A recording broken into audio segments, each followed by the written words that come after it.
হাদির মতো একজন মানুষকে গুলি করে হত্যা করা হলো, তার পরিচয় বের করতে পারছে না কারা হত্যাকারী। এটা সভ্যতা? এটা আইনের শাসন? এই মানে স্বাধীনতা এত বছর পরে আরেকজন আমাদেরকে নিয়ন্ত্রণ করে, একজন তার মতো একজন নেতাকে আরেকজন তার নিরাপত্তা এনশিওর করে, এর চেয়ে দুঃখজনক আর কিছু হয় না। আমি এখনো পর্যন্ত বিশ্বাস করি ঐতিহাসিক নির্বাচন আমি হবে। কিসের ঐতিহাসিক নির্বাচন? কি বলছেন আপনি? প্রধান উপদেষ্টা বলেছে। প্রধান উপদেষ্টা তো বলছেন অনেক কথা, যে আমরা সভ্যতা থেকে মানে কি অসভ্যতা থেকে সভ্যতার যুগে প্রবেশ করেছি। যে বিএনপি আওয়ামী লীগ একই প্যারাডাইমে বিলং করতো, আওয়ামী লীগ সেই প্যারাডাইমে বেশি খারাপ হয়েছে, বিএনপি কম খারাপ হয়েছে। এবং এবং এবং ইসলামী আন্দোলন তো আওয়ামী লীগ থেকে আসন চেয়েছিল, নির্বাচন করতে চেয়েছিল। আমি দায়িত্ব নিয়ে বলছি, আমি দায়িত্ব নিয়ে রাষ্ট্র পরিচালক হিসেবে তার যে ভূমিকা, তার বিরুদ্ধে কিন্তু বাংলার মানুষ সংগ্রাম করছে।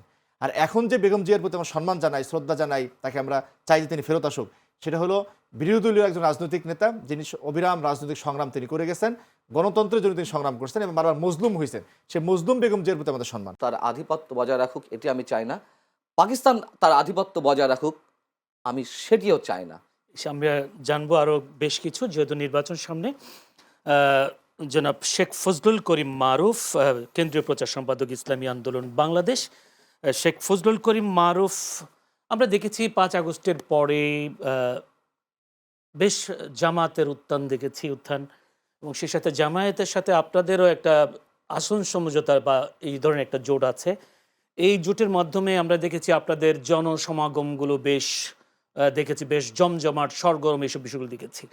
তারেক রহমানের এই আগমনকে আপনারা কি অনেকটা আতঙ্কিত কিনা, বা আপনাদের উত্থান কিছুটা পিছনে পড়বে কি বলে মনে হয় কিনা? আচ্ছা, আলহামদুলিল্লাহ, আপনাদেরকে ধন্যবাদ। আমি শুরুতে 3 বার আস্তাগফিরুল্লাহ পড়ি, আস্তাগফিরুল্লাহ আস্তাগফিরুল্লাহ আস্তাগফিরুল্লাহ। কেন? যে তারেক রহমান সাহেব বাংলাদেশে আসবেন, তার নিরাপত্তা ভারত এবং আমেরিকা ইনশিওর করবে, তারপরে তিনি আসবেন। এটা যদি সত্য হয় তাহলে আমার 50 বার আস্তাগফিরুল্লাহ পড়া উচিত। একটা স্বাধীন সার্বভৌম দেশের নেতা, মানুষ, নেতা তো পরের কথা, নাগরিক, তার নিরাপত্তা ইনশিওর যদি অন্য রাষ্ট্রকে করতে হয়, তাহলে বাংলা সার্বভৌমত্ব আসলে থাকে না। তো আমি সেটা কোনোভাবেই মনে করি না। তারেক রহমান সাহেব একদিন আসেন, আওয়ামী লীগের সময় আসেন না কেন সবাই জানতাম। আওয়ামী লীগ চলে যাওয়ার পরে 5 আগস্টের পরে উনি আসলেন না কেন, এই প্রশ্নটা আমাদের বড় করে দেখা উচিত আগামীর বাংলাদেশের কে নির্মাণ করার জন্য এবং বাংলাদেশের রাষ্ট্রীয় সম্পর্কগুলো বিবেচনা করার জন্য। তিনি কিছুদিন আগে বলেছিলেন, তিনি তার আসার সিদ্ধান্তটা একক নিয়ন্ত্রণাধীন না, মানে অন্যের অধীন।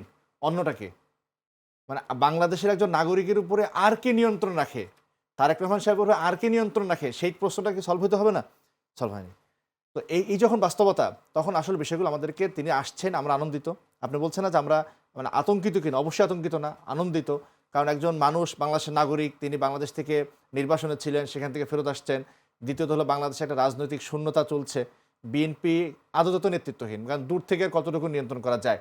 বেগম জিয়া তো নেতৃত্ব দিতে পারছেন না, তিনি আসছেন। বিএনপির মধ্যে যে অস্থিরতা ছিল, সেই অস্থিরতার যে ফলাফলগুলো আমরা ভোগ করেছি নাগরিকরা, চাঁদাবাজি, সন্ত্রাস, বিচ্ছিন্নতা, সেগুলোকে নিয়ন্ত্রণ আসবে, সেই অর্থে তো আমরা অবশ্যই আশাবাদী। কিন্তু সালাউদ্দিন সাহেব বললেন যে এমন অনুষ্ঠান করতে হবে যেটা 54 বছর হয় নাই, আগামী 54 বছর হবে না। আমরা কি আর একটা কাল্ট তৈরি করতেছি? বাংলাদেশের রাজনীতি এত কাল্ট সিস্টেম ডেভেলপ না করে কাল্ট তৈরির যে রাজনীতি, এটা কিন্তু ক্ষতিকর। দেখেন, শেখ মুজিবুর রহমান, তার ভূমিকা ইতিহাসে তার অনেক ভালো দিক আছে, কিন্তু যখন তাকে কাল্ট বানায় ফেলা হলো, তখন কিন্তু তিনি আরেক জায়গায় চলে গেলেন। বিগত হাসিনার আমলে আমরা কি দেখছি? কাল্ট বানানো হচ্ছে। এখন আমরা ভাবছিলাম যে তারেক জিয়া সাহেব আসছেন, তিনি একজন বাংলাদেশের নাগরিক, একজন নেতা, তার কার্যক্রমকে প্রশ্ন করা যাবে, তার কার্যক্রমকে একটা জবাবদিহিতার মধ্যে রাখা যাবে। কিন্তু এমনভাবে একটা হাইপ তোলা হচ্ছে, কাল্ট তৈরি করা হচ্ছে, এটা বাংলাদেশের রাজনীতির জন্য অত্যন্ত ক্ষতিকর একটা দিক। আমরা খুবই আতঙ্কিত নাই, খুবই পজিটিভ ভাবে দেখছি। আর ইসলামী আন্দোলন বাংলাদেশ এবং জামাত ইসলাম সহ 8 দল মিলে সমঝোতা করছিলাম। আমাদের যেই মানে জনগণের যে সাড়া দিয়েছে, সেই সাড়াটা আরও ভালোভাবে ইনশাআল্লাহ দেখবেন আপনারা। কারণ আমি বারংবার কথাটা বলি যে বাংলাদেশে যে রাজনৈতিক যে প্যারাডাইম, পলিটিক্যাল যে প্যারাডাইম, সেই প্যারাডাইমের শিফট হচ্ছে। আগের যে প্যারাডাইম ছিল, বিনয়ের সাথে বলি, কেউ রাগ করলে করুক, যে বিএনপি এবং আওয়ামী লীগ একই প্যারাডাইমে বিলং করতো। আওয়ামী লীগ সেই প্যারাডাইমে বেশি খারাপ হয়েছে, বিএনপি কম খারাপ হয়েছে। কিন্তু একটা দল মানে মানুষ কেন রাজনীতি করবে, নেতৃত্ব কী করে গঠন হবে, কর্মীদের সাথে নেতার কী সম্পর্ক হবে, রাজনীতি করার মোটিভ কী, এগুলো যদি বিবেচনা করেন, তাহলে দেখবেন যে বিএনপি এবং আওয়ামী লীগ একই প্যারাডাইমে থাকে। ওই প্যারাডাইমটা মানুষ আসলে ভাঙতে চাচ্ছে। মানুষ চাইতেছে যে মানে কল্যাণের বিএনপি একই মুদ্রার এপিঠ বলতে চাচ্ছে। আমি তাই বলতে চাই, আওয়ামী লীগ অনেক বেশি খারাপ হয়েছে, বিএনপি সেভাবে খারাপ হয় নাই। হ্যাঁ, কিন্তু তাদের একই প্যারাডাইমে তারা বিলং করে। না, তো তাই মানুষ যদি মানুষ হয়, যেটাকে পরিবর্তন তাই যদি চাচ্ছে। হয় বেগম খালেদা জিয়া যে অসুস্থ হলেন, সকল সব রাজনৈতিক দলের নেতারা গিয়ে তাকে দেখতে গেলেন, আমরাও ঠিক গিয়েছি। যদি আওয়ামী লীগ হ্যাঁ, বিএনপি হ্যাঁ, যদি আমাদের একই মুদ্রার আমি বলি, এপিঠ ওপিঠ আমাদের হয়। আমাদের নায়েব আমিরও গেছেন। মানে আগের যে প্যারাডাইমটা ছিল, মানে কেন মানুষ রাজনীতি করে, রাজনৈতিক নেতা এবং দলের কর্মীদের সাথে সম্পর্ক কি, এগুলো দিয়ে একই প্যারাডাইমে। কিন্তু বিএনপি আওয়ামী লীগের তুলনায় অনেক অনেক ভালো জায়গায়, চরিত্রগতভাবে সন্ত্রাস ফ্যাসিবাদে আওয়ামী লীগ অনেক খারাপ জায়গায় গেছে। তো বেগম জিয়া সেই জায়গা থেকে আসছে। এবং আরেকটা কথা ভালো করে মনে রাখেন ভাই, বেগম জিয়ার কিন্তু দুইটা দিক। একটা হলো বিরোধী দলীয় নেতা হিসেবে তিনি তার রাজনৈতিক সংগ্রাম, আর একটা হলো সরকার পরিচালক হিসেবে তার যে ভূমিকা। আজকে তিনি যে পর্যায়ে আছেন, এই কথাগুলো এখন বলার কোনো মানে হয়তো সৌজন্যতার মাত্রা ছাড়িয়ে যাবে, কিন্তু সত্য কথা হলো রাষ্ট্র পরিচালক হিসেবে তার যে ভূমিকা, তার বিরুদ্ধে কিন্তু বাংলার মানুষ সংগ্রাম করছে। আর এখন যে বেগম জিয়ার প্রতি আমরা সম্মান জানাই, শ্রদ্ধা জানাই, তাকে আমরা চাই যে তিনি ফেরত আসুক, সেটা হলো বিরোধী দলীয় একজন রাজনৈতিক নেতা, যিনি অবিরাম রাজনৈতিক সংগ্রাম তিনি করে গেছেন, গণতন্ত্রের জন্য তিনি সংগ্রাম করছেন এবং বারবার মজলুম হয়েছেন। সে মজলুম বেগম জিয়ার প্রতি আমাদের সম্মান। তো আপনার প্রশ্ন আমি শেষ করেছি যে আমরা অবশ্যই আনন্দিত, কিন্তু আমরা এই প্রশ্নগুলো জবাব চাই যে কেন তারেক রহমান সাহেব আরেকজনের নিয়ন্ত্রণে ছিলেন, কেন তিনি আসতে পারলেন না, এবং এই যে কথাগুলো যে আসছে আনন্দবাজারে বরাতে, কেন আমাদেরকে জানতে হবে যে ভারতের সাথে তার ধরনের সমঝোতা হয়েছে। বিএনপি সেটাকে যদি হয়ও, হইলে দোষের না, কারণ ভারতের সাথে প্রতিবেশী দেশ, তার সাথে আমরা সংঘাত করে টিকে থাকতে পারবো না। একটা সমঝোতা আসতে হবে। সমঝোতা মানে তো মানে সমঝোতা মানে দালালি না, শুধু আঘাত না। সমঝোতা মানে হলো একটা ওয়ার্কিং রিলেশন গুড থাকা, সেটা হইতে হবে। তো বিএনপি বলুক যে হ্যাঁ আমাদের সাথে একটা অস্থিরতা ছিল, আমরা সেটা ঠিক করছি, বলুক। কিন্তু তা না করে আমাদের ভারতের একটা আনন্দবাজার পত্রিকার কথা নিউজ শোনাবো। সত্য নাও তো হতে পারে। নাও হইতে পারে, কিন্তু যেহেতু আনন্দবাজার কিন্তু একটা মানে জাতের পত্রিকা পশ্চিমবঙ্গে, তো বিএনপি থেকে সেটা ক্লিয়ার করার দরকার ছিল, সেটা করে নাই। আমরা মনে করি হইলে হোক, কিন্তু এইটা অবশ্যই আমাদের ক্লিয়ার করতে হবে। আমি চাইবো যে তিনি কালকে এটা ক্লিয়ার করবেন যে কেন তিনি আসতে পারেন নাই। যদি এমন হয় ভাই যে তারেক রহমান সাহেবকে অন্য কেউ বাধা দিছে, আমরা সবাই মিলে তার বিরুদ্ধে যুদ্ধ করবো, তারেক রহমান সাহেব যে বাধার বিরুদ্ধে। কারণ হচ্ছে আলী এবং ওসমান রাদিয়াল্লাহু তাআলা আনহু ঘটনা জানেন, আলী এবং মুয়াবিয়া পরস্পর যুদ্ধরত ছিলেন। তখন রোমের বাদশা মুয়াবিয়া রাদিয়াল্লাহু তাআলা আনহুকে বলছে যে আসো আমি আর তুমি মিলে আলীকে পরাভূত করি। তখন মুয়াবিয়া রাদিয়াল্লাহু তাআলা বলছিলেন যে আলীর বিরুদ্ধে একটা তীর ছোড়া হইলে আমরা সবার আগে সেই তীরটা আমি প্রতিরোধ করবো। এখন আমাদের সাথে বিএনপির বিরুদ্ধে আছে, কিন্তু তারেক রহমান সাহেবকে অন্য কোনো রাষ্ট্র তাকে অধীন করে রাখে, সেটা যদি হয় আমরা সবাই মিলে আবার তার পক্ষে যুদ্ধ করবো, তাদের বলতে হবে তো। কিন্তু সে না বলে এই মানে স্বাধীনতা এত বছর পরে আরেকজন আমাদেরকে নিয়ন্ত্রণ করে, একজন তার মতো একজন নেতাকে আরেকজন তার নিরাপত্তা এনশিওর করে, এর চেয়ে দুঃখজনক আর কিছু হয় না ভাই। জি, ধন্যবাদ আপনাকে। মঞ্জুর আলম পান্না, তারেক রহমানের এই প্রত্যাবর্তন দেশের মানুষের আকাঙ্ক্ষা, দীর্ঘ প্রতীক্ষা, প্রত্যাশা পূরণ করতে পারবে? যদিও বিএনপি পক্ষ থেকে বলা হচ্ছে আসলে প্রত্যাশা, আকাঙ্ক্ষা, দীর্ঘ প্রতীক্ষা এবং সারা দেশের মানুষ উজ্জীবিত, এ কথাটাও বলা হচ্ছে। যদিও আমি যেভাবে কোট করে প্রথম আলোর সম্পাদক মতিউর রহমান একটি অনুষ্ঠানে বলেছেন, যে অনুষ্ঠানে আমিও ছিলাম, যে সম্পাদক এবং সেটাতে গণমাধ্যম ব্যক্তিত্বদের নিয়ে একটি আলোচনা মতবিনিময় সভা হয়েছিল বিএনপির পক্ষ থেকে, সেখানেও তিনি বলেছেন যে নেতৃত্ব শূন্য বাংলাদেশে তারেক রহমানের খুব প্রয়োজন। আপনি কি মনে করেন? যখন আমি মতি ভাইয়ের মন্তব্যের পরিপ্রেক্ষিতে কোনো মন্তব্য করতে চাই না। এই মন্তব্যটা একটু খটকা লেগেছে আমার কাছে। আহ, তিনি মন্তব্য করতেই পারেন যে বাংলাদেশে এই মুহূর্তে কী দরকার, বাংলাদেশ নেতৃত্ব শূন্য, অনেক কিছু বলতে পারেন। আমি মতি ভাইকে জ্ঞান দিয়ে বা পরামর্শ দিয়ে ধৃষ্টতা দেখানোর সাহস আমার নেই, বা আমি দেখাতেও চাই না। সিনিয়র মোস্ট জার্নালিস্ট, অনেক অনেক জ্ঞানী মানুষ নেই সন্দেহে। কিন্তু তার এই কথার মধ্যে কিন্তু আপনার কোনো সন্দেহ আছে কিনা? না, আমি বলছি তার বলার স্টাইলটা আমার ভালো লাগেনি। যেমন শেখ হাসিনার সংবাদ সম্মেলনগুলোতে হাত কচলানো দেখেছি আমরা সাংবাদিকদের। হ্যাঁ, আমাদের মাথা হেট হয়ে এসেছে লজ্জায়, অয়েলিং করা। যদি মতি ভাইয়ের এই বক্তব্য সঠিক হয়ে থাকে, যেভাবে তিনি অ্যাপ্রোচ করেছেন, তাহলে শেখ হাসিনার সংবাদ সম্মেলনগুলোতেও যে সাংবাদিকরা গিয়ে যে ধরনের কথা বলতেন, তাহলে ওইগুলোও ঠিক ছিল। আমি শুধু এটুকু বললাম, আর কিছু বললাম না। আমি মতি ভাইয়ের প্রসঙ্গ বাদ দিয়েই বলি, সেটা হচ্ছে তারেক রহমানের ফিরে আসাটা তার দলের জন্য যেমন প্রয়োজন ছিল, আর নিঃসন্দেহে এটুকু তো আমরা অস্বীকার করতে পারি না যে বাংলাদেশে বিএনপি অন্যতম বৃহৎ রাজনৈতিক দল। আওয়ামী লীগ এবং বিএনপি, আপনি আওয়ামী লীগকে যতই মাইনাস করেন, যতই নিষিদ্ধ করে থাকেন, তারপরেও তো আওয়ামী লীগ। সো এই জায়গায় বিএনপির যে নেতৃত্ব শূন্যতা ছিল, তার মানে বাংলাদেশের যে ভোটার তার প্রায় 1/3 তাদের নেতৃত্ব শূন্যতা ছিল। বিএনপির যে 1/3 ভোটার আছে, 35% বা তার আশেপাশে যা আছে, তো অবশ্যই তারেক রহমানের প্রয়োজন ছিল। প্রয়োজন ছিল। কিন্তু আমি যখন কথা বলবো বিশেষ কাউকে নিয়ে, আমি যখন জার্নালিস্ট হিসেবে কথা বলবো, তখন তো আমি একজনকে খুব ভূয়সী প্রশংসা করছি।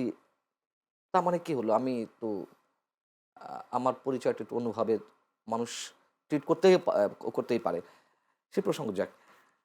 তারেক রহমানের ফিরে আসাটা নিয়ে, মানে কেন ফিরছে না এটা নিয়ে অনেক বিতর্ক ছিল। শেষমেশ ফিরছে, এটাই স্বস্তির সংবাদ, এটা স্বস্তির সংবাদ।